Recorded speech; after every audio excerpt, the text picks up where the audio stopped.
ভাত খাবো। দেরি করে হলে বলো খাচ্ছি। দিয়েছো না মিষ্টি এখনো দিইনি। দইটা দেবো?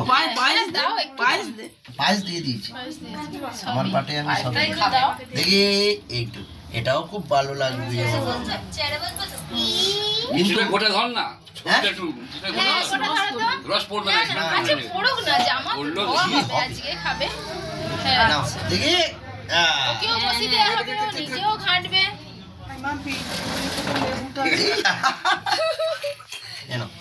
আমি লেবুটা কাপড় থেকে কোথাও নিয়ে এই যে এখানে ওর হাতটা রসে চিট চিট করছে, কেমন করে এরকম হচ্ছে। দে টিস্যু, দে টিস্যু। ওই লেবুটা দিচ্ছিস মাপি? এই হাতটা চটচট করছে। এবার আমাকে একটু জল খাওয়াতে হবে। একটু জল। জল কেন? এটা ছবি তুলেছো জল? হ্যাঁ। এবার তুমি ভিডিও করা খাই দেবে। হাত ধুয়ে নি, হাত ধুয়ে খাওয়াচ্ছি। দেখি ওকে খাওয়াবি, ভাইজিও খাবে, তুমি এতেই খাবে, আলাদা দেওয়ার দরকার নেই। আর কি দেয়া